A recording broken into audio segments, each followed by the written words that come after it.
അരിയും തിന്ന് ആരാനെയും കടിച്ചിട്ട് നായയ്ക്ക് പിന്നെയും മുറുമുറുപ്പാണല്ലോ എന്നുള്ളതാണ് ചൊല്ല്. ശബരിമലയിലെ സ്വർണ്ണപ്പാളിയെക്കുറിച്ച് മുഖ്യമന്ത്രി പിണറായി വിജയനും ദേവസ്വം മന്ത്രി വി.എൻ. വാസവനും തിരുവിതാംകൂർ ദേവസ്വം ബോർഡും പ്രതികരിക്കുന്നത് അതുപോലെയാണ്.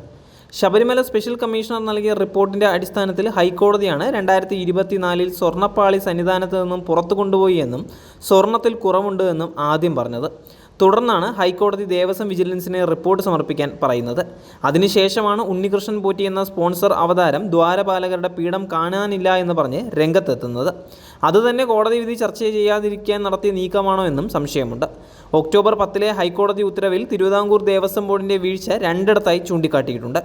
എന്നിട്ടും ഉണ്ണികൃഷ്ണൻ പോറ്റിയുമായി ചേർന്ന് ആരൊക്കെയോ ഗൂഢാലോചന നടത്തി ആഗോള അയ്യപ്പ സംഗമത്തിൻ്റെ ശോഭ കെടുത്താനുള്ള ശ്രമമാണ് എന്നും കള്ളത്തരം മുഴുവൻ കണ്ടെത്തിയത് ദേവസ്വം വിജിലൻസ് ആണ് എന്നുമുള്ള ഇടത് സർക്കാരിൻ്റെയും ദേവസ്വം ബോർഡ് പ്രസിഡന്റിൻ്റെയും ന്യായീകരണം. അതിനുള്ള കാരണം ശബരിമലയെ ഈ കൊള്ളസംഘം കാണുന്നത് ആരും ചോദിക്കാനില്ലാത്ത ചക്കരക്കുടം പോലെയാണ്. ശബരിമലയിൽ എവിടെ തൊട്ടാലും കാൽപ്പണം വരാമെന്നുള്ള സ്ഥിതിയാണ്. വ്രതമെടുത്ത് മലചവിട്ടി എത്തുന്ന അയ്യപ്പന്മാരുടെ ഭക്തിയെ ചൂഷണം ചെയ്യുന്ന പരാന്നഭോജികളായ മാറി ദേവസ്വം ബോർഡും അതിലെ ഒരു വിഭാഗം ജീവനക്കാരും.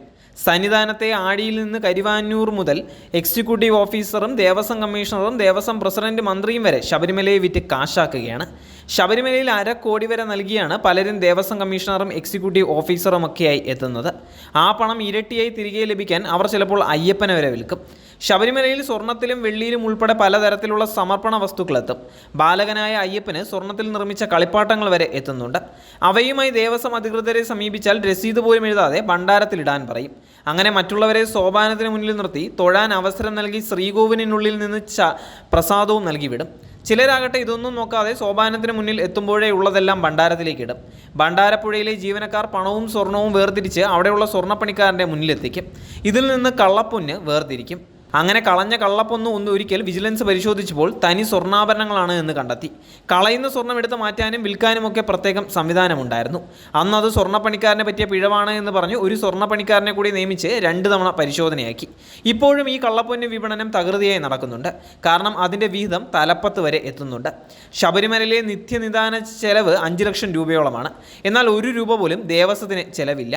ഗണപതി ഹോമത്തിന് രസീത് 375 രൂപയാണ്. 175 രൂപ സാധനങ്ങൾക്ക് 200 രൂപ ദേവസ്വത്തിനും എന്നുള്ളതാണ് കണക്ക്. 100-ലധികം പേർ വരെ ഗണപതി ഹോമത്തിന് രസീത് എടുക്കും. ഗണപതി ഹോമത്തിനുള്ള ആകെ ചെലവ് 800 രൂപയിൽ താഴെ മാത്രമാണ്. ചിലപ്പോൾ അന്നത്തെ ഗണപതി ഹോമം മുഴുവനായി സ്പോൺസർ ചെയ്യുന്നവരും ഉണ്ടായിരിക്കാം. രസീത് എടുക്കുന്നവരിൽ തന്നെ പ്രസാദം വാങ്ങാൻ എത്തുന്നവരാണെങ്കിൽ വളരെ വിരളവുമാണ്. അഥവാ പ്രസാദം നൽകിയാൽ തന്നെ അവിലും തേങ്ങയും എല്ലാം കൂടി ഒരു പിടി പ്രസാദവും. പുറത്തെ സാധാ ക്ഷേത്രങ്ങളിൽ ഗണപതി ഹോമം നടത്തിയാൽ ലഭിക്കുന്ന പ്രസാദം എങ്ങനെയാണ് എന്ന് പറയേണ്ട കാര്യമില്ലല്ലോ. ശേഷിക്കുന്ന തുക മുഴുവൻ ഉദ്യോഗസ്ഥരും ജീവനക്കാരും പങ്കിട്ടെടുക്കും. ഇതുപോലെയാണ് ഓരോ കാര്യവും. ദേവന് നിവേദിക്കുന്ന അരവണയും അപ്പവും തിടപ്പള്ളിയും ഒരുക്കുന്നതിനുള്ള ചെലവ് വഹിക്കുന്നത് നേരത്തെ വിവാദത്തിലായിട്ടുള്ള സുനിൽ സ്വാമിയാണ്. അതിൻ്റെ കണക്ക് ദേവസ്വം രേഖകളിൽ കാണില്ല. അതിൻ്റെ പണവും ദേവസ്വം ജീവനക്കാരുടെ കീഴ്ചയിലേക്ക് തന്നെയാണ്. അങ്ങനെ നിരവധി തട്ടിപ്പുകളാണ് ഇവിടെ നടന്നുകൊണ്ടേയിരിക്കുന്നത്.